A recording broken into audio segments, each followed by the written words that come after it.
जय जय सद्गुरु निताई गौर प्रेमानंदे।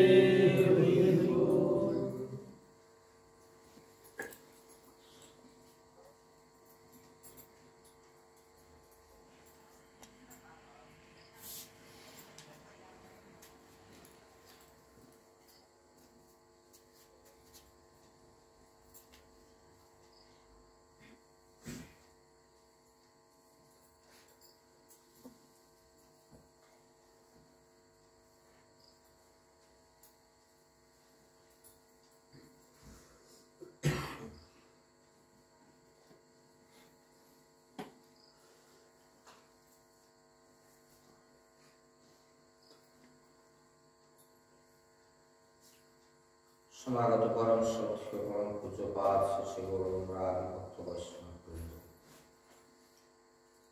মহাস্নেহ ভক্তিমতী মাতৃমণ্ডলী সবাইকার চরণ কমলে অভিনয় সশ্রত দণ্ডবত গ্রহণ করুন।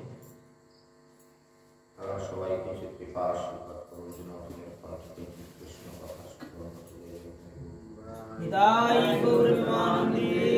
परम पूज्यपाद श्री गुरुदेव যার কৃপা করুণায় জীবন সরস্বতীর পথে আমার পরমারাধ্য শ্রী গুরুদেব নিত্যধাম প্রবিষ্ট শ্রী শিরনারায়ণ চন্দ্রদেব সর্বান প্রভুপাদের সকাল আমার শতকোটি প্রণাম। নিত্যধাম প্রবিষ্ট পিতৃদেবের চরণে আমার প্রণাম। আমার মাতৃদেবের চরণে প্রণতি। আমার নিত্য সেবিত প্রভু শ্রী শ্রী শ্রী শ্রী শ্রী রাধানন্দ তুলসী পার্বতী আমার শতকোটি ধন্যবাদ প্রণাম। এবং সবশেষে আমার তিনটি যারা উপস্থিত আছেন এবং পরে যারা উপস্থিত হবেন সবাই চরণে আমার কোটি কোটি সবাই আশীর্বাদ করুন। তাই গৌর প্রেমানন্দে হরি হরি বল।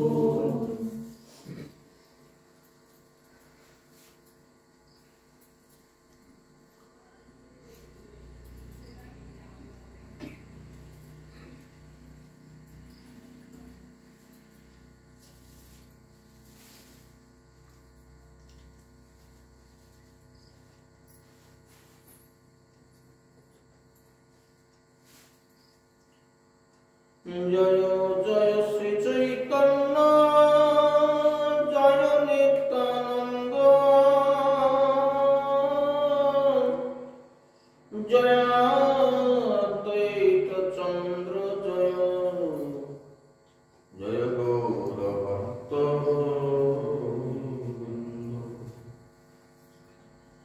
কৃষ্ণ অনুরাগ দ্বিতীয় অরুণ বসন প্রণয় মান কুঞ্চুলিকায় বক্ষ আচ্ছাদন প্রণয় মান কুঞ্চুলিকায় বক্ষ আচ্ছাদন।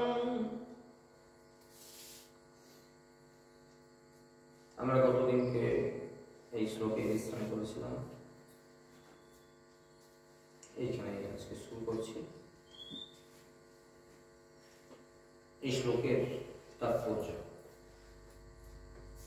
কৃষ্ণ অনুরাগ দ্বিতীয় অরুণ বসন।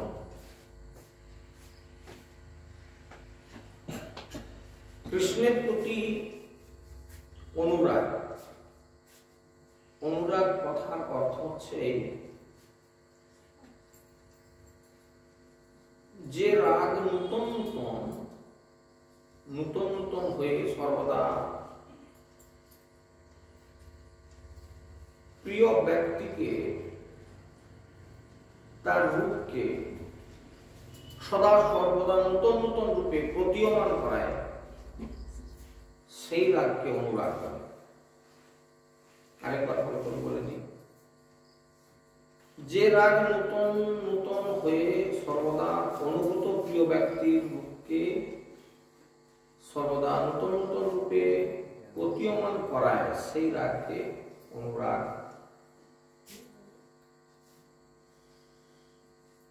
কৃষ্ণ অনুরাগ কিরকম? দ্বিতীয় অরুণ বসন, রক্তবর্ণ উত্তরীয় বস্ত্র, অরুণ বসন। এক বস্ত্র নীল শাড়ি, অপর বস্ত্র হচ্ছে অরুণ বর্ণের ওড়না। যে অনুরাগ বশত সর্বদা অনুভূত শ্রীকৃষ্ণের রূপ গুণাদি প্রতিক্ষণে রাধার নিকট নতুন নতুন বলে অনুভূত হয়, সেই অনুরাগই যেন তার রক্তবর্ণ উত্তরীয়। শাড়িটা নীল শাড়ি, যে উত্তরীয় যে ওড়না ব্যবহার করেছেন, ওড়নাটা হচ্ছে রক্তবর্ণ বা অরুণ বসন। এটা হচ্ছে দ্বিতীয় অনুরাগ। এবং প্রতিক্ষণে রাধার নিকট নতুন নতুন বলে অনুষ্ঠিত হচ্ছে। এবং রাধারানীর যে রূপটি বর্ণনা করছেন এখন রায় রামানন্দ মহাপ্রভু, তাকে জিজ্ঞাসা করেছেন যে রাধার স্বরূপটা কেমন। বর্ণনা করছেন যে প্রণয় মান কুঞ্চলিকায় বক্ষ আচ্ছাদন। নারীর বক্ষের আবরণকে বা আচ্ছাদনকে কুঞ্চলিকা বলে, কাঁচুলি বলে। তবে কাঁচুলি শব্দে যেটা ব্যবহার করা হয়, আজও আছে বৃন্দাবনে, মায়েরা একখণ্ড বস্ত্র, ছোট্ট, এটা উত্তরীয়ের মতো এতটা চওড়া, এইটা দ্বারা বক্ষের আচ্ছাদন, পিছন দিকে বাঁধা থাকে। আজও বৃন্দাবনের মায়েরা এরকম, এর নাম কাঁচুলি। এবং যেটা থেকেই অনুসৃত হচ্ছে কুঞ্চলিকা। কি প্রসঙ্গে বর্ণনা করছে এই কুঞ্চলিকার কথা? প্রণয় মান কুঞ্চলিকায় বক্ষ আচ্ছাদন। দুটি আলাদা আলাদা বর্ণনা করি। প্রণয় কাকে বলে, মান কাকে বলে, কিভাবে সেটা সৃষ্টি হচ্ছে। এগুলি হচ্ছে মূল বস্তু যা রাধা স্বরূপকে বিশেষ একটি মর্যাদা প্রদান করবে। সেই জন্য ভিত্তিতে একটু ভালো করে বিষয়টা জানার দরকার। প্রথমে আমি বলি মান সম্পর্কে। যে স্নেহ উৎকৃষ্টতা প্রাপ্তি হেতু পূর্বের অনুভূত মাধুর্যকে একটা নূতন রূপে অনুভূত করাতে পারে, এবং সেটা করাতে গিয়ে বাইরে কুটিলতা ধারণ করায়, সেটাকে মান আখ্যা দেওয়া হচ্ছে। আবার একবার বলি, খুব ভালো করে মনন করুন। যে স্নেহটা, ভালোবাসাটা উৎকৃষ্টতা প্রাপ্তি হেতু, এটা উৎকৃষ্ট হবে। এই স্নেহ বা ভালোবাসা উৎকৃষ্টতা প্রাপ্তি হেতু, তাহলে স্নেহ ভালোবাসা যখন আরো উৎকৃষ্ট হয়ে যায়, এই উৎকৃষ্টতা হেতু কি না, পূর্বের যে অনুভূত মাধুর্য, পূর্বের অনুভূত মাধুর্যকে একটা নূতন রূপে অনুভব করায়, নূতন ভাবে অনুভব করায়, এবং যার বাইরে থাকবে কুটিলতা, এটার নাম মান। বাইরে থাকবে কুটিলতা, কিন্তু ভেতরে থাকবে স্নেহ, উৎকৃষ্ট স্নেহ। মান তো সবাই করেন নাকি? বাড়িতে প্রত্যেকে মান করেন না? এরকম প্রত্যেকেই মানটা করে টুকটাক। এখন কেউ বলতে চায়নি, কিন্তু মান করে না। কিরকম সে মানটা কিরকম? তবে ভুল হয়ে যায় এখানে। কোথায় ভুল হয়? মান প্রতি ঘরে ঘরে হচ্ছে এখন। না, প্রচুর মান বলিনি, ভুল করে বসবেন, বলে প্রতি ঘরে মান লাগানো আছে, এরকম নয়। তো এই মান প্রতি ঘরে ঘরে হচ্ছে, তবে এই মানের ঠিক ডেফিনেশন না জানার ফলে, খুব মন দিয়ে কথাটা আমার শুনে নেবেন, তাহলে বুঝতে পেরে যাবেন। মানের প্রকৃত ডেফিনেশনটা না জানার ফলে কি হচ্ছে না, সেটা ঝগড়াঝাটিতে পরিণত হয়ে যাচ্ছে। হ্যাঁ, সে আরো খারাপ জায়গায় চলে যাচ্ছে। কিন্তু আমি ডেফিনেশনটা আবার দিচ্ছি, শুনুন। যে স্নেহ বা ভালোবাসা উৎকৃষ্টতা প্রাপ্তি হেতু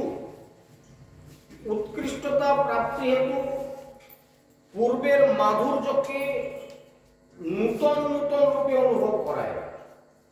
পূর্বের যে মাধুর্যতা ছিল, একটু বোধ হয় একেবারে জড়জগতে গিয়ে উদাহরণটা দিলে বোধ হয় একটু বুঝতে পারা যায় কিনা দেখুন।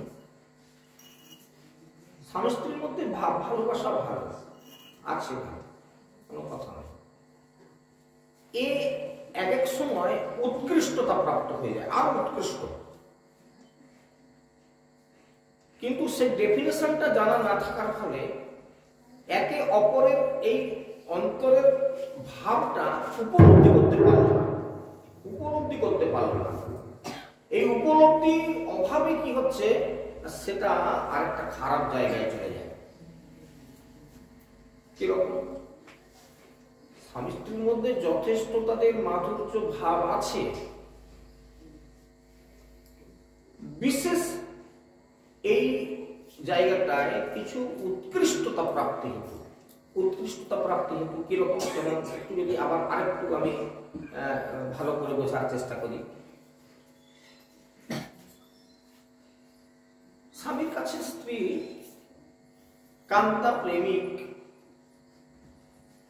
একটা আবদার নিয়ে এসেছে। আমার এই কানের গুলো খুব একটা ভালো নয়, জানো, এখন সব এত ভালো ভালো ডিজাইন বেরিয়েছে না, আমি এরকম একটা ডিজাইন নিতে চাই। তুমি সংসারের খরচাটা বসো, এখন এইসব করলে হয়, ইত্যাদি করে একটা। এখন দুজনের মধ্যে একটা ভুল বোঝাবুঝি এসে যায়। কি? মানটা হচ্ছে স্নেহের উৎকৃষ্টতা, এটা বুঝতে হবে। স্নেহের উৎকৃষ্টতা। এখন স্ত্রী বলছে কান্তা প্রেমিক আবদার রেখেছে, সে এই জিনিসটা নেবে এবং তার সেটা আবদার স্বামীর কাছে। এখন আবদারটা হয়তো, আচ্ছা ঠিক আছে, আমি একটু অপেক্ষা করো, এই সময়টা একটু চলছে, আমি করে দেবো, একটু অপেক্ষা করো, দিন পর অপেক্ষা করো। ঠিক এইরকম একটা জায়গা তৈরি হলে বোধ হয় তাহলে মিটে যেত। সেও বলে দিল, জানো ইত্যাদি, তুমি এইসব যে বলো কি করে না, হ্যাঁ একদম চটকে গেল। সে এতটাই চটে গেল যে সে মান একবারে, সে এই যে আমি যে মানের কথা বলছি, সে মান না হয়ে সে নিচের দিকে মূল নেমে গেল একদম।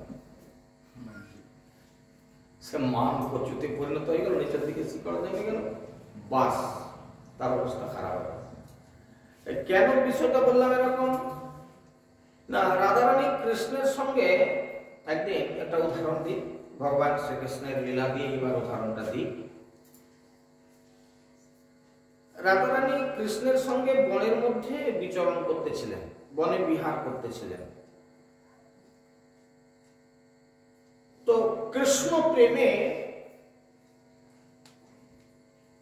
রাধারানীর চিত্ত দ্রবীভূত হলো।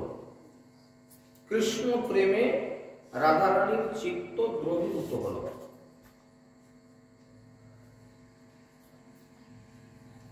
খুব মনন করবেন, ডিপলি মনন করবেন।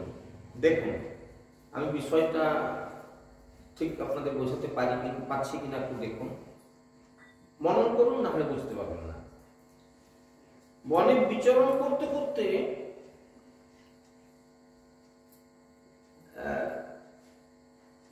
প্রেমের আতিশয্যে, কথাটা বানাই, প্রেমের আতিশয্যে একটু প্রেম ঘনীভূত হয়ে গিয়ে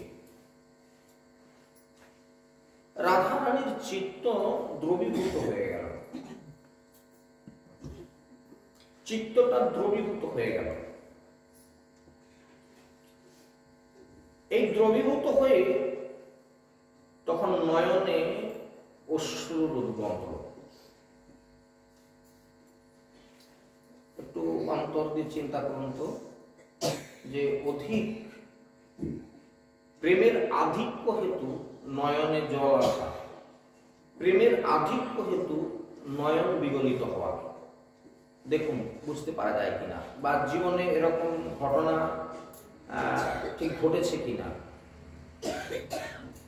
সাইড বাই সাইড বুঝতে হবে। মানে বিষয়টাকে, যদিও অপ্রাকৃত লীলা, কিন্তু প্রাকৃত জগৎ দিয়ে অপ্রাকৃতের আস্বাদন নিতে হবে।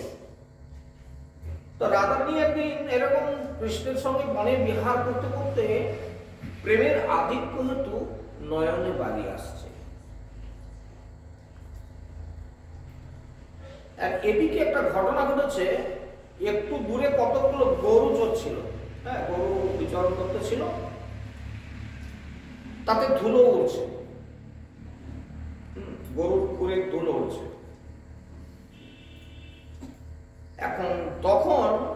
এখন যে কারণে বস্তুত অশ্রু উদ্গম হয়েছে,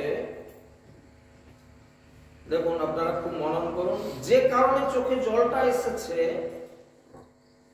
ওটাকে গোপন করার জন্য, চোখে জল এসে গেছে, কিন্তু ওটাকে গোপন করার জন্য ওই ধুলোটাকে হেতু করে রাধারানী বলছেন, শ্রীকৃষ্ণকে তিরস্কার করে একটা কথা বলছেন, এই ধুলোগুলো উড়ে এসে আমার চোখে এমন পড়লো, আমার চোখে জল চলে আসলো। কিন্তু চোখে যে জলটা এসেছে এটা কিন্তু প্রণয় ঘটিত কারণে। বক্রভাবে বলছে, গরুর খুরের ধুলায় এই যে উঠছে না, এই ধুলো আমার চোখে পড়ে এরকম হয়ে গেছে। তখন কৃষ্ণ বলছেন যে রাধে, এইদিকে আসো, আমি তোমার চোখে ফুম উৎকার দিয়ে, মানে ফু মেরে ধুলোগুলো উড়িয়ে দিচ্ছি, ফুৎকার দিয়ে। একটু এরকম চোখটাকে ভালো করে ধরুন, আমি একটু ফুম মারি, দেখবেন ঘটনাটা আর একটু কি ঘটে। কি ঘটবে? জলের পরিমাণ আরো বেড়ে যাবে, তাই না? তো এখন ভগবান কৃষ্ণ বলছেন, তাহলে আমার কাছে এসো, আমি ফুৎকার দিয়ে ধুলোগুলো উড়িয়ে দিচ্ছি। এই বলে ফুঁক মারতে একবারে উদ্গ্রাহী হয়ে গেছে, কারণ ফুঁক মারবে, প্রবৃত্ত হয়ে গেল। রাধা বলছেন, তাও ক্ষান্ত হও, এমন ক্ষান্ত হও, তোমার এই কপট প্রেম আমার ভালো লাগে না, জানো? দেখুন কিরকম চেঞ্জ হচ্ছে, দেখুন প্রেমের কুটিলতা কিরকম চেঞ্জ, ভালো লাগে না এসব করে, থামো, তোমাকে এই বলে রাধারানী মানবতী হয়ে গেলেন। দেখুন কিভাবে মান সৃষ্টি হল।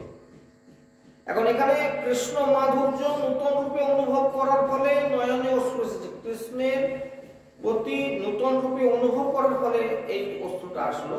আর বাইরে কুটিলতা দেখিয়ে কৃষ্ণকে ফুৎকার দিতে বারণ করলো, আর পরবর্তীকালে তিনি এইখান থেকে মান প্রকাশ করলেন। এটা হচ্ছে মান। এবার একটা ডেফিনিশন দিয়েছে, হচ্ছে প্রণয় কাকে বলে। বিষয়গুলি কিন্তু আপনারা সবগুলি উজ্জ্বল নির্মণী গ্রন্থে পাবেন, খুব সুন্দরভাবে পাবেন। যদি ভালো বিষয় জানবার দরকার হয় তাহলে নিশ্চিতভাবে এই গ্রন্থটা আপনারা দেখবেন, পাওয়া যাচ্ছে বর্তমানে বাজারে। খুব রাধারানীর এই মান সংক্রান্ত যে লীলা বিলাস খুব সুন্দর করে দেওয়া হয়েছে।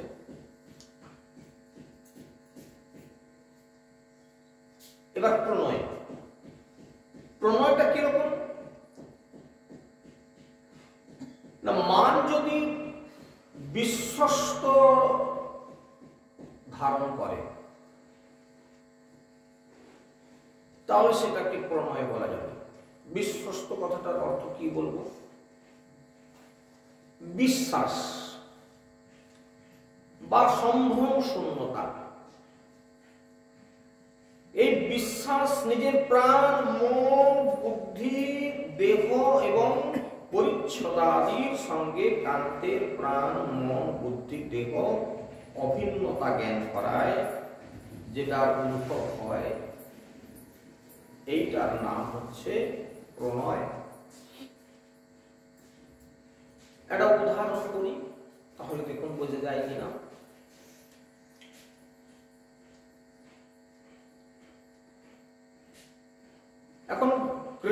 কর্তৃক প্রসাদিত হয়ে তার সঙ্গে কুঞ্জের অঙ্গনে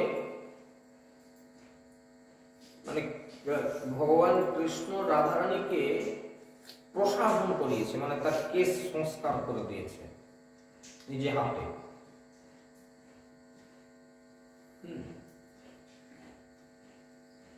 রাধারানী সেই কুঞ্জের দ্বারে বসে আছেন, উপবিষ্ট আছেন। এই রাধারানীর লীলা দূর থেকে অবলোকন করলেন কে? না, রূপমঞ্জরি। তো সেই রূপমঞ্জরি বলছে, রাধে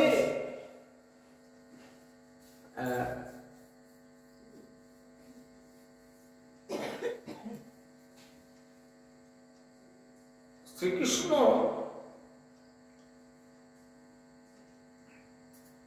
রাধারানীর স্কন্দ দেশে গ্রীবা নষ্ট করেছেন। গ্রীবা মানে কাঁধে গলা।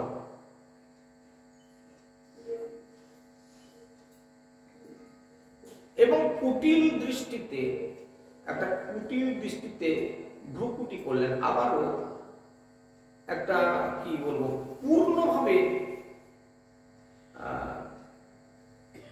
রাধারানী গ্রীবাটিকে হেলিয়ে ওই গ্রীবার সঙ্গে গ্রীবা একত্রিত করে দিলেন এবং আবার পুলকিনী হয়ে তদীয় পীত বসন, কৃষ্ণের পীত বসনে নিজের মুখ, যেটা প্রমোদাশ্রু দ্বারা বিধৌত। কিরকম না, এই প্রণয়ের কালে আপনা আপনি মুখে একটা লালা নিঃসৃত হয়,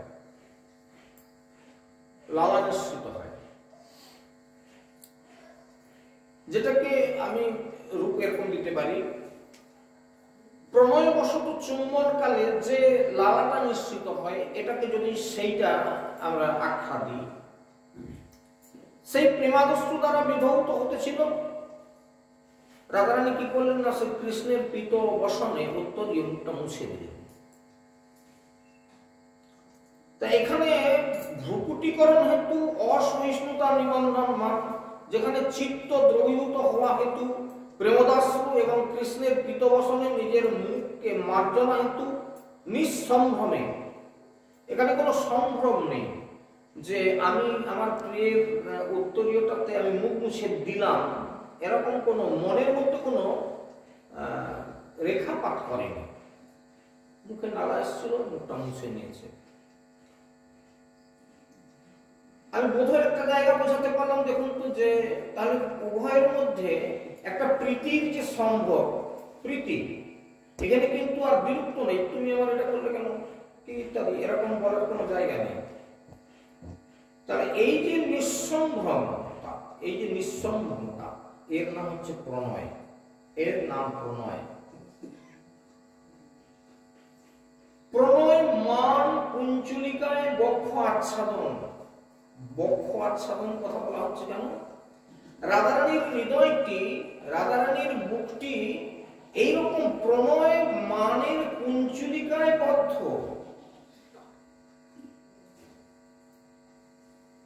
যে কাঁচুলির কথা একটু আগে বললাম, যে স্তনযুগলকে সুবেশিত করার জন্য যে বস্ত্রটা ব্যবহার করা হয়, এটার নাম কাঁচুলি বা কুঞ্চলিকা। এই কুঞ্চলিকাকে রূপ দেওয়া হচ্ছে, কবিরাজ গোস্বামীপাদ রূপ দিয়েছেন প্রণয় মান মিশ্রিত এই কুঞ্চলিকায় বক্ষ বাঁধা রাধারানীর। এবং কুঞ্চলিকা যেমন বক্ষস্থিত স্তনোদ্বয়কে আচ্ছাদিত করে রাখে, কুমকুম, চন্দন এবং কর্পূর এই তিনটি দ্রব্যের মিশ্রণে অঙ্গের যে বিলেপন প্রস্তুত হয়, রাধারানী তার নিজের সৌন্দর্য এবং সখীগণের প্রতি তার প্রণয় এবং তাদের প্রিয় সখীদের প্রণয় এবং তাদের মৃদুমধুর হাসি, তিনটাতেই অঙ্গ বিলেপনের ন্যায় তার দেহকে একটা স্নিগ্ধ, উজ্জ্বল এবং কমনীয় করে রাখে, উজ্জ্বল এবং কমনীয় করে রাখে। এই তিনটি বস্তু কি কি? একটা হচ্ছে কুমকুম, একটা চন্দন, একটা কর্পূর। এই তিনটি দ্রব্যের মিশ্রণে যে অঙ্গের বিলেপন তৈরি করা হয়, রাধারানী নিজের সৌন্দর্য এবং সখীদিগের প্রতি তার প্রণয় এবং তার প্রতি সখীদের যে প্রণয় এবং তাদের যে মৃদুমধুর হাসি, এই তিনটাই হচ্ছে অঙ্গ বিলোপন, যার দ্বারা সৃষ্টি হচ্ছে এই প্রণয়মান পঞ্চুলিকা। সৌন্দর্য কুমকুম সখী প্রণয় চন্দন স্মিত কান্তিক কর্পূর, তিনে অঙ্গ বিলোপন। সৌন্দর্য কুমকুম সখী প্রণয় চন্দন স্মিত শান্তি স্মিত কান্তি কর্পূর, তিনে অঙ্গ বিলোপন। কৃষ্ণের উজ্জ্বল রস মৃগমদহর, সেই মৃগমদে বিচিত্রিত কলেবর। এইবার আসছি যে সৌন্দর্য কুমকুম। সৌন্দর্য কুমকুম যেটাকে আরেক কথায় কেশর বলা হয়। বিশেষ করে এই যে বেশভূষার যে সমস্ত দোকান আছে, এখানে কেশর করলে বুঝতে পারবেন, জানে না জানে কেশর করলে। সখী প্রণয় চন্দন, সখীদিগের প্রণয় রূপ চন্দন। এটা কিরকম? আসলে যে বিষয়ের প্রতি এখন আমরা লক্ষ্য রাখছি, বিষয়টি ভজন জগতে একবারে সুদীপ জায়গায় না যেতে পারলে আপনাদেরকে আমি কথাগুলো বোঝাতেও পারছি না ঠিক। এই যে রাধা গোবিন্দের যে প্রণয়, এই প্রণয়ের পেছনে যাদের হাত, যারা নতুন নতুন করে নবায়মান নিত্য নবায়মান রূপে রাধা গোবিন্দের প্রেমকে আস্বাদন করে এবং করায়, তারা হচ্ছে ব্রজের সখী এবং মঞ্জরীবৃন্দ। একটু প্রাকৃত জগতে চলে আসে। এখন ডাইরেক্ট আমার মনের কথাটা আমার প্রিয়কে আমি বলতে পারছি না, কি করব? আমি একটু বোঝার জন্য উদাহরণ দিচ্ছি, কেউ কিছু মনে করবে না, কেউ কোনো ই করবে না, মাইন্ড করবে না। আমার কথাটা আমার প্রিয়কে আমি বলি কি করে বলতে পারছি না। আমি একটা মনের কথা লিখলাম, কাগজে লিখলাম, লেখাটা ওর কাছে পাঠাবো কি করে? লেখাটা পাঠাবো কি করে? আমার বন্ধু বান্ধব আছে, সখী আছে, সখীদের মঞ্জরি আছে, সখীর হাত দিয়ে দিল, খাতার মধ্যে দিয়ে দে বা বইয়ের মধ্যে দিয়ে দে ইত্যাদি। এমন ঘটনাটা যদি আমরা উল্লেখ করি তাহলে বোধহয় বোঝাতে সক্ষম হয় কিনা দেখুন। ঠিক ব্রজগোপীগণ যারা সখী এবং সখীর মঞ্জরি রূপে আছেন, তারা নিত্য নিত্য রাধা গোবিন্দের প্রণয়কে নবায়মান রূপে নূতন নূতন রূপে তৈরি করছেন। যেমন এই যে মান গতকালকে তৈরি করে দেখাচ্ছিলাম, যে মান কে মানটা তৈরি করলো না, ললিতা আদি সখীবৃন্দ তারা রাধারানীকে শিখিয়ে মান করালো। কিন্তু কথাটা হচ্ছে এর সঙ্গে আপনারা সম্বন্ধ করবেন না যে কেউ আমাদের ঘরে দ্বন্দ্ব লাগিয়ে পালিয়ে গেল, জানিস সেরকম এরকম ব্যাপার বলে দিয়ে সেটা দ্বন্দ্ব লাগিয়ে পালিয়ে গেল, তা না। এদের কাজ কিন্তু একেবারে শেষ পর্যন্ত কিরকম ভেঙে দেওয়ার পর গড়বার যদি ক্ষমতা না থাকে তাহলে মঞ্জরি সাধন বুঝতে পারবেন না। এটা বুঝতে পারবেন মঞ্জরি সাধন পদ্ধতি বলে অনন্তাস বাবাজি মহারাজের গ্রন্থ আছে, যেটা এটা দেখলে বুঝতে পারবেন। এবং তারপর সখী ভাবের উপরে যে গ্রন্থ আছে, এই গ্রন্থগুলো বুঝতে পারলে বা বুঝতে পারবেন না প্রথমে, কারণ এই গুরুদত্ত জিনিস এগুলো প্রাপ্ত হতে হবে, হলে তখন বুঝতে পারবেন, তাহলে বুঝতে পারবেন না। এর দ্বারা কি করছে না, এইরকম ভাবে রাধা গোবিন্দের মধ্যে নতুন নতুন প্রণয়ের সৃষ্টি করছে। ওই কাগজটাতে কি লেখা ছিল? ফিরবার পথে কিন্তু আজকে মানে কোনো একটা জায়গায় আমি যদি স্কুল কলেজের প্রণয়কে যদি একটু নিয়ে আসি, কেউ কিছু মনে করবেন না। তাহলে ফেরার পথে ওই বাস স্ট্যান্ডে অমুক জায়গাটায় আমার সঙ্গে দেখা হবে, এটা অন্য কারো হাত দিয়ে দিয়ে দেওয়া হবে।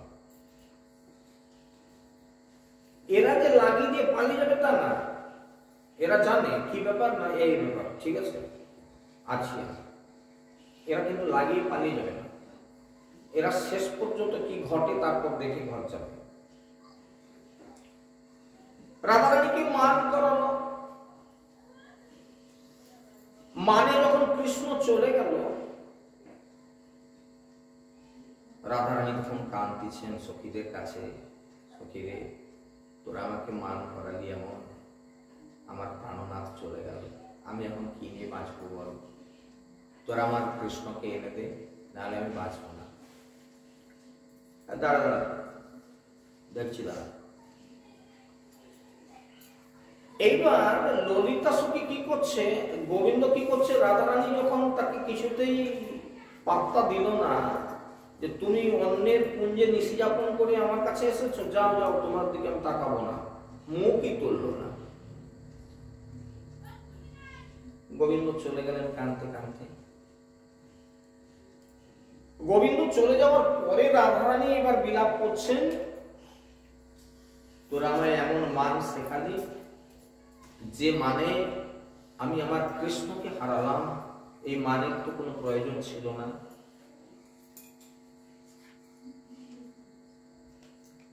ললিতা বলছে দাঁড়া না, একটু ধৈর্য ধর না, এই যে তোদের ধৈর্য ধরেনি না, কারা সাজাচ্ছে এই মঞ্জরি সাধন সখী ভজন না বুঝতে পারলে রাধা গোবিন্দের প্রণয় মাধুর্য উপলব্ধি করতে পারবেন না। বোঝা যাচ্ছে কিনা দেখুন, এই জগতে প্রবেশ করতে হবে, ভজনের এই জায়গায় প্রবেশ করতে হবে।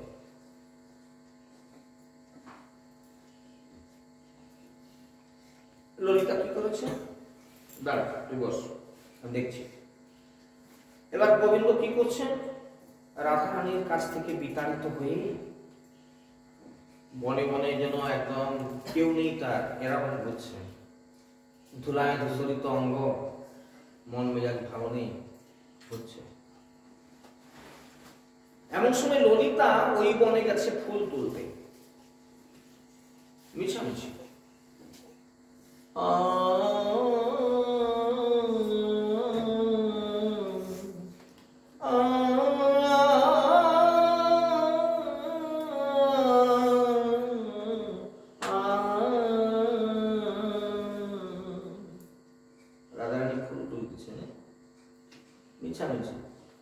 গোবিন্দ যাতে করে দেখতে পায় এমন পাশাপাশি গা ঠেলে ঠেলে যাচ্ছে আর কি,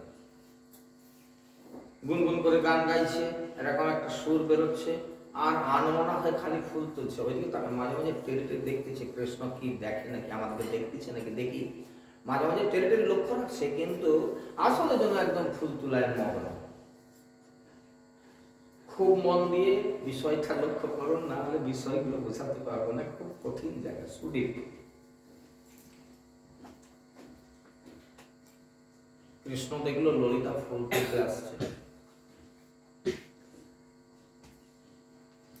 আমি আমার রাধারানীর কাছে কি করে যাব? কৃষ্ণ ললিতাকে দেখতে পেয়ে কাছে চলে আসছে। ও ললিতা,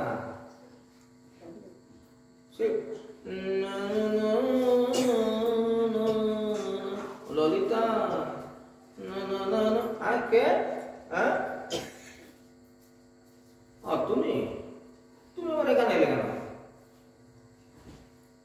না তুমি কি করছো গো? দেখতেই তো পাচ্ছ আমি ফুল তুলতে আসছি। তোমরা পুজো পুজো ইদানিং তাহলে করছো নাকি? কি পুজো করো তোমরা?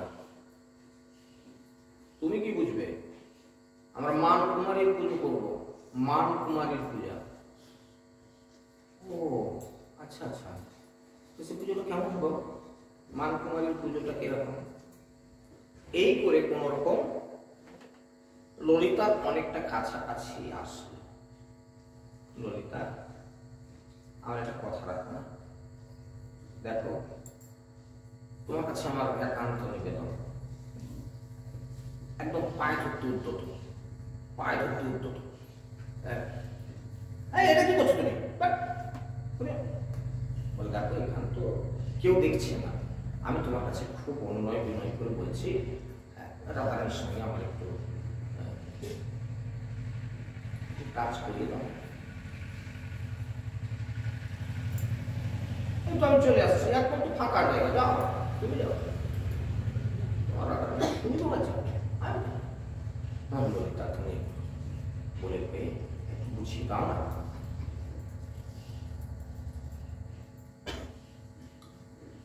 আচ্ছা ঠিক আছে, আমি দেখছি, তবে কিন্তু তোমাকে একটা কাজ করতে হবে।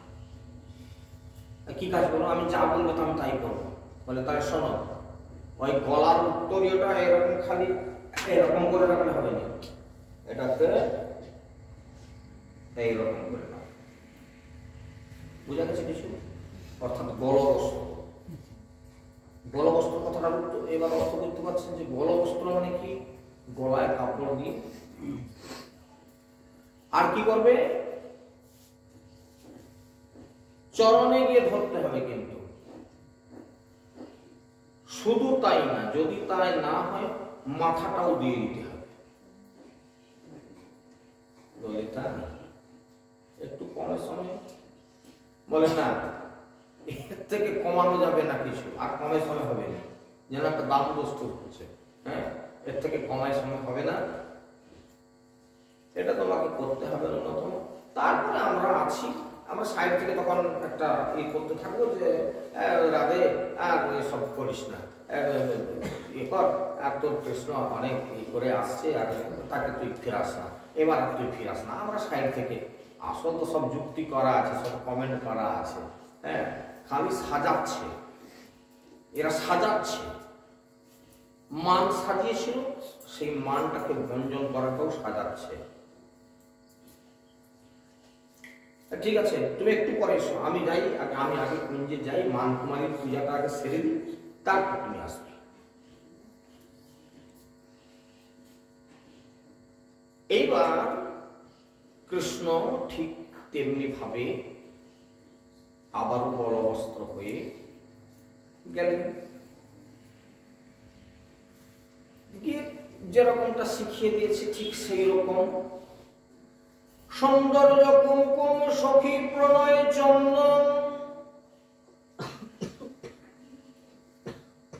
ভগবানের সব থেকে প্রিয় বস্তু যেটি, আপনারা শুনে রাখুন, প্রত্যেকেই বাড়িতে পুজো অর্চনা করে, টুকিটাকি ভগবানের চরণে কেউ তুলসী অন্তত দেন।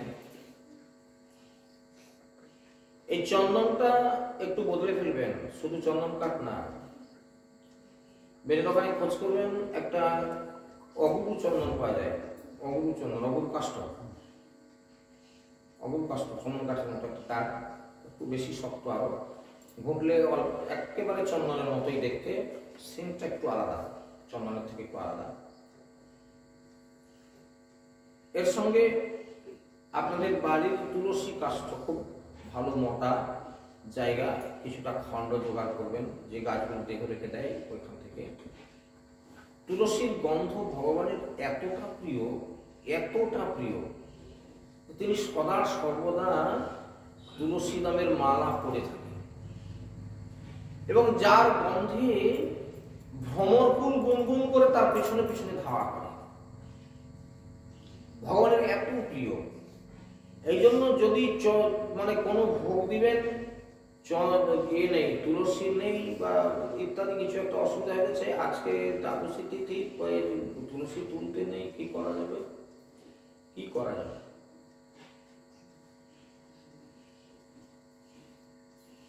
তো এই তুলসী কাষ্ঠকে ঘষে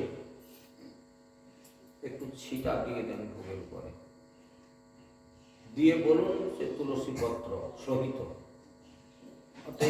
কোনো মিথ্যা বলা হবে না। বাইরে গেছেন, কেউ আপনাকে কোনো আহার্য বস্তু প্রদান করেছে, প্লেটে করে মিষ্টি মিষ্টান্ন বা ফল বপন ইত্যাদি দিয়েছে, এটা কিন্তু ভোগ লাগানো হয়নি, প্রসাদ নয়, অর্থাৎ আপনাকেই দেয়া হয়েছে।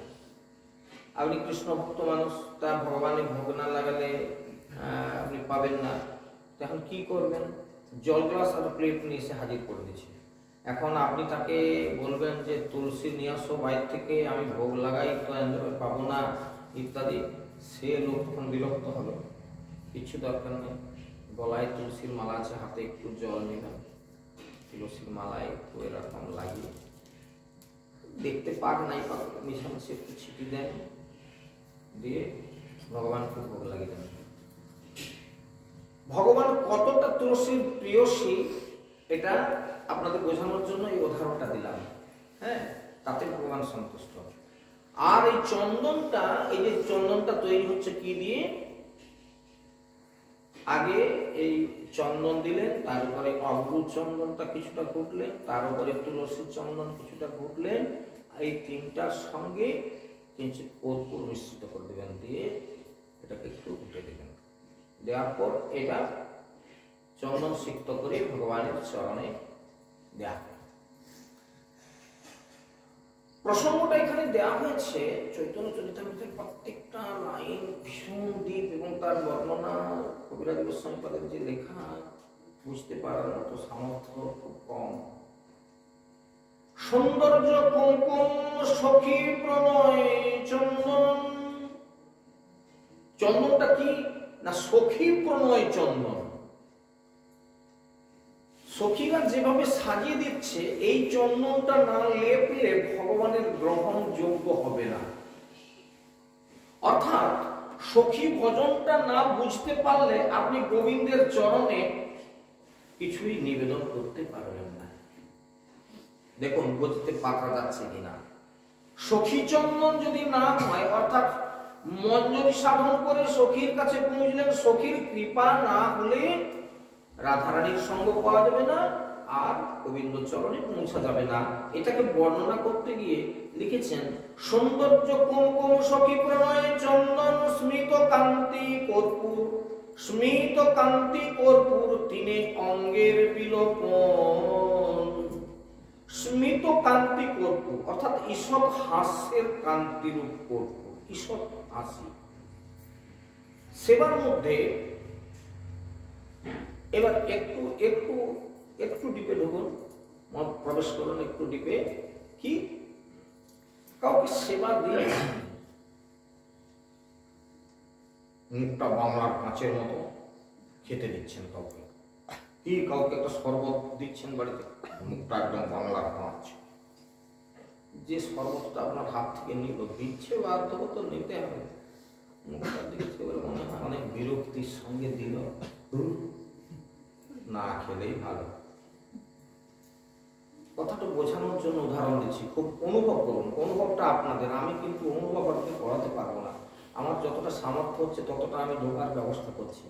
হ্যাঁ, কারণ এই সুদীপ জায়গা। এই জন্য কি স্মিত কান্তি, স্মিত কান্তি অর্থাৎ ঈষৎ হাস্যোজ্জ্বল মুখ। তাহলে হাসিটা এরকম হয় কি বলেন? হ্যাঁ, শরৎ কালেন না না, আমি এরকম বলিনি, করতে বলি স্মিত হাস্য কিঞ্চিত মাত্র, সেটা করে না। ওই যে কর্পূর যেমন উড়িয়ে যায় না, কর্পূর উড়িয়ে যায়, হাসিটা ঠিক সেরকম হবে, একটা স্মিত হাস্য, কিন্তু করে হাসা না, এরকম একটা স্মিত হাস্য। কুমকুম চন্দন এবং কর্পূর এই তিনটি দ্রব্যের মিশ্রণে অঙ্গের বিলেপন প্রস্তুত হয়, যে বিলেপনটা কৃষ্ণের অত্যন্ত প্রিয়। সে রাধার নিজের সৌন্দর্য। কি কি তিনটা জিনিস হচ্ছে বা দেখুন। তাহলে রাধারানীর সৌন্দর্য, আমি সম্ভবত আপনাদের কাছে অনেকবার বলেছি, ভগবানের কাছে যেতে গেলে, এটা সাধারণত ভগবানের কাছে যায় না, এটা আমি দেখতে পাই বিশেষ করে দুর্গোৎসবের দিন। অষ্টমীতে পুষ্পাঞ্জলি দিতে যাচ্ছে, সেই দিন একটু সাজগোজ করে মায়েরা, দিয়ে একটা থালিতে বেশ সাজিয়ে গুজিয়ে, তারপরে একটা সুন্দর একটা কিছু চাপা টাপা দিয়ে যে সব কিগুলো পাওয়া যায় ওইগুলো দিয়ে একটা ঢেকে দেয়, দিয়ে কিনা পুজো দিতে যাচ্ছি সেরকম একটা। আর অন্য সব ভগবানের পুজোর সময় কিন্তু প্রায় দেখা যায় না। এই সৌন্দর্যটা কৃষ্ণের বড় প্রিয়। স্বর্গ দিতে আসলে একটা ছেঁড়া কাপড় পরে চিমটালে কোথায় মায়া উঠে, দূর গন্ধ উঠে মনে হচ্ছে তার কাপড় ভ্যাকসানি গন্ধ, ইচ্ছা নাই সেটা দেখতে। এই যে রাধারানীর সৌন্দর্য, সৌন্দর্য কুমকুম সখী প্রণয় চন্দন, এই সৌন্দর্যটা কি? কুমকুম, অঙ্গরাগের যে প্রধান বিলেপন, যার নাম কুমকুম। আগেকার দিনে সব কুমকুম পরতো, এখন সেরকম কুমকুম পরার জগৎ উঠে গেছে নাকি কি জানি, আমার ঠিক জানা নেই, যদি ভুল হয় আপনারা মার্জনা করবেন। কুমকুম এটা বিশেষ বিলেপন, একটা সময় এটা বিশেষ বিলেপন রূপে আজও এই কুমকুম আছে, যেগুলো অঙ্গরাগ, বিভিন্ন কালারের কুমকুম। হাটে সে একটা বামন ঠাকুর পূজা করতে ঘুরে না, সে একটা সাজিয়ে ঘুরতেছে, আপনাকে কুমকুম করে দিল, আপনার ইচ্ছা হলো 1 টাকা 2 টাকা দিলেন। হ্যাঁ, আবার কেউ আছে সে এরকম করে ফোটা ফোটা করে এরকম কপালে 2-5টা করে দিল।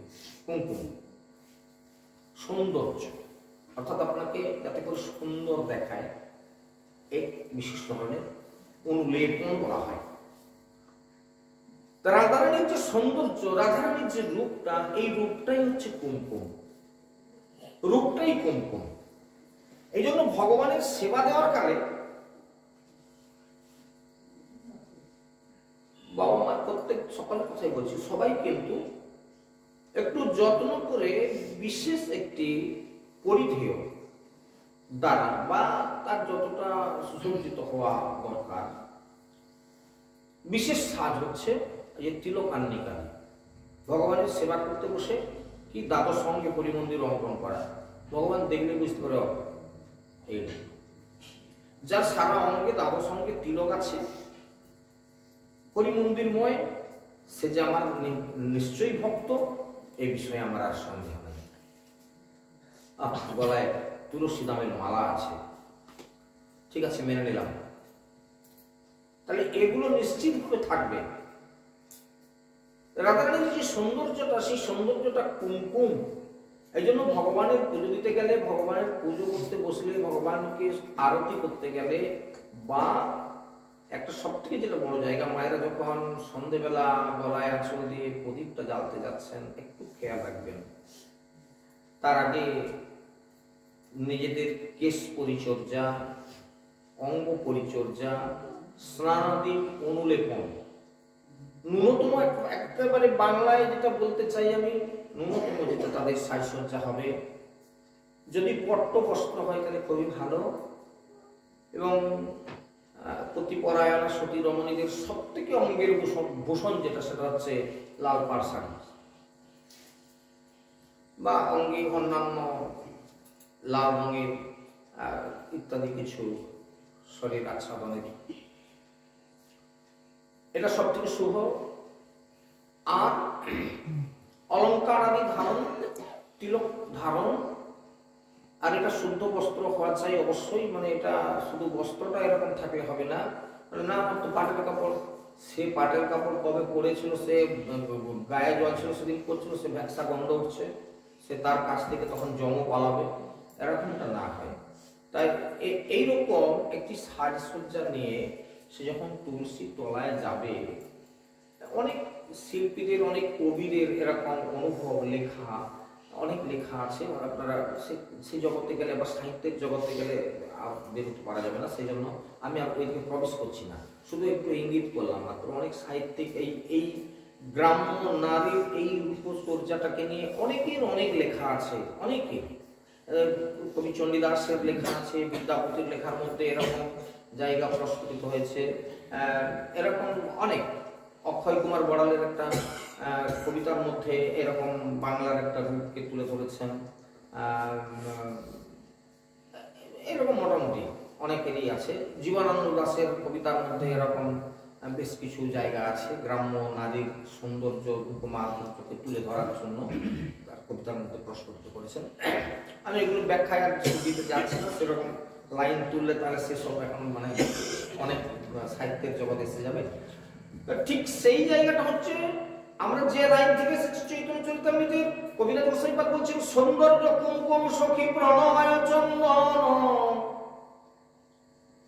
কথাগুলো বলছেন কিন্তু রায় রামানন্দ মহাপ্রভু প্রশ্ন করেছেন কৃষ্ণের রূপ আর রাধারানীর রূপ বর্ণনা করো আর প্রেম প্রেম তত্ত্ব বর্ণনা করো। সেই বর্ণনা প্রসঙ্গে রাধারানীর রূপের বর্ণনা দিচ্ছেন রায় রামানন্দ মহাপ্রভুকে। সেই প্রসঙ্গের এই শ্লোক তুলে এই আলোচনা চলছে। আপনারা কোথাও ভুল করবেন না, মানে আমি মাঝে মাঝে মনে করিয়ে দিই কারণে অনেকে ভাবতে ভাবতে সে এমন জায়গায় ঘর সংসারের মধ্যে ঢুকে যায় সে আর বেড়াতে চায়, তাই এরকম ভুল হয়ে যায়। মানে আমি আমার এই ব্যাখ্যা শুনে সে ঘর সংসারে ঢুকে যায় যে এরকম ঘরের লোকের এরকম একটা যদি সৌন্দর্য হতো তাহলে আমাদের ঘরণীর পাটের কাপড় নেই, তাহলে একটা মনে হয় বাবা যখন বলছি একটা পাটের কাপড় কিনে দিতে হবে। এই সেই ঘরের দিকে যা ঢুকে গেল তার মনকে আর বের করতে পারা যাবে না। সেই জন্য ভুল ভ্রান্তি করবেন। আমি যেন মাঝে মাঝে একটু করে খুঁচিয়ে রাখি যে ভুলে একবারে সেই জগতে চলে যাবেন না। স্মিত কান্তি কর্পূর তিনি অঙ্গে বিলেপন, কৃষ্ণের উজ্জ্বল রস মৃগমদ ভর, সেই মৃগমদে বিচিত্রিত কলেবর। এইবার যে জায়গায় আসছি,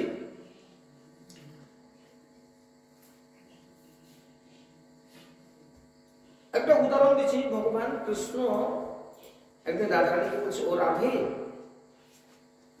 তোমার সৌন্দর্যের কথা অধিক আর কি বলবো, তোমার মুখমণ্ডল সাক্ষাৎ যেন ইন্দু মণ্ডল তুল্য, উচ্চ উচ্চ যুগে বক্ষস্থল অতি সুদৃশ।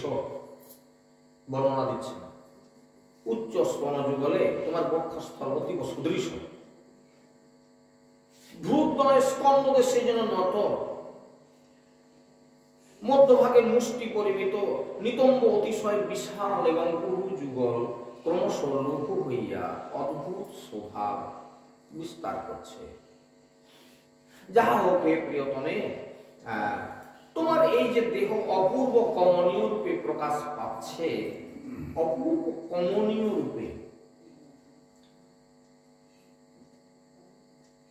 এইবার একটু যদি আমরা এটাকে একটু বিশ্লেষণে যাই, আর সেখানে গেলে দেখতে পাবো যে একটি নারী সৌন্দর্যের, এইখানে নারী কথাটা ব্যবহার আমার ঠিক হয়নি, কিন্তু ব্যবহার করতে হচ্ছে সকলের বোঝার স্বার্থে। এনে কৃষ্ণের আহ্লাদিনী শক্তি, অর্থাৎ কৃষ্ণের আহ্লাদয়ে যে কৃষ্ণের প্রীতি উৎপাদন করতে সক্ষম, যে সেই আহ্লাদিনী প্রসঙ্গে কথাটা আসছে। তার যে রূপের বর্ণনা করা হলো, গ্রীবাটা কারো যদি ঘাড়টা অনেকটা লম্বা হয় তাকে দেখতে কি ভালো লাগে? অনেকটা ঘাড় লম্বা, কিরকম একটা দেখাচ্ছে। গ্রীবাদেশটা সংক্ষিপ্ত হবে। ভ্রু যুগল, এই যে ইদানিং কালে যাদের ভ্রু ভালো নয় তারা এখন ভ্রু কি রং করে না, কিন্তু প্লাগ না কি বলে কথা একটা আছে বাজারে, ঠিক জানে না। যদি কারো ভুল যদি ভুল বলে থেকে ক্ষমা করবে আমাকে, তো তারা একটু প্লাগ লাগায় না কি বলে, এরকম করে। আবার কারো কারো এরকম আছে, মানে পৌরকর্ণ করে কারো হয়তো জোড়া আছে, জোড়াকে কেটে রাখে, হ্যাঁ, আবার কেউ সাইজ করে, এসব এখন হচ্ছে, সব পার্লারে সব হচ্ছে সব। বলে আপনি সব কথা জানেন, কিন্তু শুনি মা, লোকে বলে শুনতে পাই এরকম কথা। কথাগুলোর মধ্যে অনেক কথা আছে, সেরকম সুযোগ সৌভাগ্য আসলে কোনোদিন হবে আলাদা। এর মধ্যে আর কি আছে? প্রত্যেকটা জায়গার মধ্যে অনেক কথা আছে। তা এই যে রূপ মাধুর্যের একটা বর্ণনা, একটি এরকম কৃষ্ণের আহ্লাদের জন্য, কৃষ্ণকে আহ্লাদ দান করার জন্য যে রূপটার প্রয়োজন আছে, কৃষ্ণ বর্ণনা করতে গিয়ে বলছে উচ্চ কুচ যুগে বক্ষস্থল অতি সুদৃশ। এখন নারীর এই শোভাটা যদি না থাকে তাহলে কিন্তু সকলের কাছে কেমন একটা বোধ হয়। কেউ কিছু মনে করবেন না, কোনো মাইন্ড দিবেন না, কারণ আমি কিন্তু প্রাকৃত জগতের কথা বলিনি, অপ্রাকৃত লীলা তরঙ্গের কথা, একে প্রাকৃত চিন্তাধারার কথা আনবেন। আমি বারে বারে সাবধান করি, এই কারণে কৃষ্ণ কথার মধ্যে প্রাকৃত চিন্তা এসে পড়লেই কিন্তু অপরাধ হয়ে যায়। কিন্তু তথাপিও তার রূপ বর্ণনা করতে গিয়ে এই বর্ণনা দিতেই হয়, এটা ভগবান কৃষ্ণ বলতেছেন নিজের মুখে। এবং কি না, ভূতদয় স্কন্ধদেশে নত, অর্থাৎ তার চাহনিটা হবে খুব মন দিয়ে শুনবেন। স্কন্ধদেশে নত, নিচুর দিকে চাউনি হবে। চাউনিটা এরকম, ওইকে সব আমাদের জগতে সব এরকম ম্যাডমেট করে দেখছে, কে যাচ্ছে কে খাচ্ছে এরকম করে ম্যাডমেট না, এটা জগতে প্রচলিত নয়। এই জন্য বলছেন যে ভ্রুযুগল মধ্যে স্কন্ধদেশে নত, মধ্যভাগ মুষ্টি পরিমিত, নিতম্ব অতিশয় বিশাল, শরীরের তুলনায় নিতম্ব অর্থাৎ কোমর থেকে নিচুর দিকটা, কোমরটা সরু অর্থাৎ এখানটা অনেকটা স্মিত এবং তারপরের অংশটা একটু নিতম্বদেশ অতিশয় বিশাল এবং উরুযুগল ক্রমশ লঘু হয়ে অদ্ভুত শোভা বিস্তার করছে। তাহলে এই যে রূপটির বর্ণনা করলেন, অবশ্য বলছেন যাই হোক প্রিয়তমে, তোমার এই যে দেহ অপূর্ব কমনীয় রূপে প্রকাশ পাচ্ছে, তাহলে আমরা যে জায়গাটা উপলব্ধি করতে চাইলাম, তাহলে এইরকম একটি রূপ কৃষ্ণের বড় প্রিয়। এবার কার রূপ? নারীর যৌবন ধনে যারে কৃষ্ণ করে মন, সেই যৌবন দিনে দুই চারি। নারীর যৌবন ধনটা কৃষ্ণ আশা করেন। কথাটা শুনলে আপনাদের কি বোধ হলো? বলে ও তাহলে তুমি এই লক্ষ্য স্বভাবতই মনে হলো। এবার নারী কে? নারীর যৌবন ধন, নারী কে? আমরা সবাই নারী, এক কৃষ্ণই হচ্ছেন পুরুষ। আমাদের কোন বস্তুটা কৃষ্ণ আশা করেন? নারীর যৌবন ধন, যারে কৃষ্ণ করে মন, সেই যৌবন দিন দুই চারি। যৌবন থাকতে থাকতে যদি কৃষ্ণ সেবা না করেন, যৌবন চলে গেলে এটা আর কৃষ্ণের ভালো লাগে না। যখন এরকম হয়ে যায়, এটা ভগবানের দেখতেও ভালো লাগে না। কি কারণে কথাটা বলা হয়েছে? কথাটা বলা হয়েছে এই কারণে যে কৃষ্ণ ভজন যদি করবে বাবা, তাহলে তাড়াতাড়ি পথে এসো। আমরা যেটা মনে করি কি, আরে নাতি নাতনি বড় হোক এখন, তাদের সেগুলো এখন নাড়াচাড়া করা হচ্ছে আমাদের কাজ নাকি? এখন কৃষ্ণ ভজন তো সব জপমালা করা রাখো কি, এখন এইসব করি, খাই দাই করি, এখন এইসবগুলো খাচ্ছি।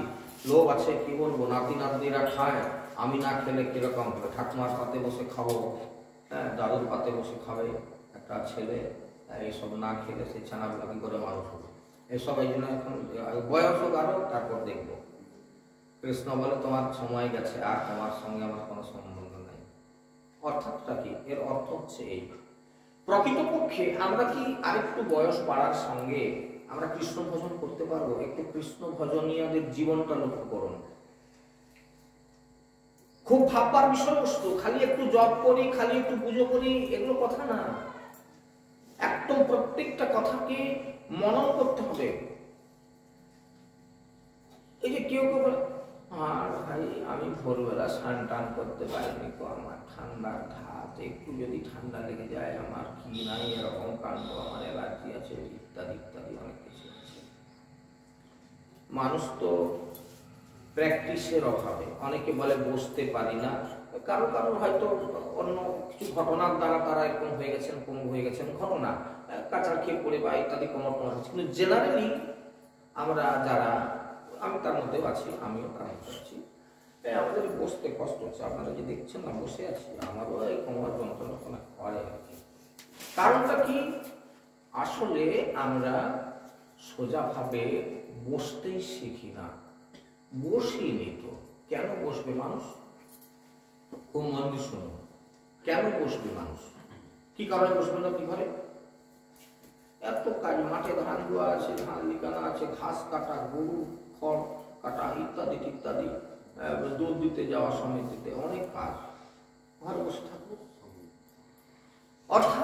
প্রতিটি মুহূর্ত আমাদের উন্নয়নের জন্য, মানে এটা প্রাকৃত জগতের উন্নতির জন্য আমরা শ্রম করি। ভগবানের জন্য যদি শ্রম করতে হয় তাহলে কিন্তু নিরালায় বসতে হবে। ভোরের বেলায় স্নান করে ভগবানের কাছে বসতে হবে, ভগবানের নাম স্মরণ করবার জন্য স্থির বসতে হবে। এই বসাটা যারা ছোট থেকে প্র্যাকটিস করেছেন তাদের বসতে কোনো অসুবিধা নেই। আর বাদ বাকি বুড়ো বয়সে এসে যারা চেষ্টা করছেন ইত্যাদি, কেউ কিছু মনে করবেন, আমি কাউকে দেখে বলিনি বাবা, যদি কোথাও কারোর কাছে কষ্ট লাগে